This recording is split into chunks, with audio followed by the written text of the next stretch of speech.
పౌలు ప్రియమైన దేవుని బిడ్డలారా దమస్కు మార్గంలో దేవుని చేత పట్టబడిన తర్వాత ప్రియమైన దేవుని బిడ్డలారా అతడు ప్రార్థన చేస్తుండగా దేవుడు అనన్య అనే భక్తుని దర్శించి ఇదిగో అతడు ప్రార్థన చేస్తున్నాడు, నువ్వు వెళ్ళి అతన్ని కలుసుకోమని అన్నట్టుగా ప్రియమైన దేవుని బిడ్డలారా హల్లెలూయా. ఇదిగో ఈ ఉదయం దేవునితో మాట్లాడుతున్న మాట ఏంటిదనంటే, పౌలు వల్ల నువ్వు ప్రార్థన చేస్తున్నావేమో అదే రకంగా పరిశుద్ధాత్మ అనే అనన్య దేవుని దగ్గర రాబోతున్నాడు యేసునామములో. ఆమేన్ హల్లెలూయా.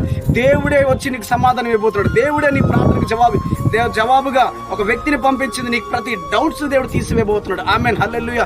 నీ కుటుంబం కోసం, నీ భవిష్యత్తు కోసం, నీ ఉద్యోగం కోసం, నీ గర్భఫలం కోసం ఆయా అంశాలను బట్టి నువ్వు ప్రార్థన చేసావో ఆ ప్రతి ప్రార్థన అంశాల నిమిత్తం ఒక సూచనగా ఒక సేవకుని దేవుడి దగ్గర పంపబోతున్నాడు. నేను ఒక మంచి భక్తుని దేవుడి దగ్గర పంపబోతున్నాడు. పరిశుద్ధాత్మ దేవుడే ఇది ఒక వ్యక్తి ద్వారా నీతో బలపరిచి మాట్లాడబోతున్నాను. ఈ ఉదయం నీతో మాట్లాడుతున్నాడు. ఆమేన్. నీ ప్రార్థన నేను విని ఉన్నాను అని అపోస్తుల కార్యం 9:11 ఈ మాట రాయబడింది. దేవుని కృప నీకు తోడే నడిపించును గాక.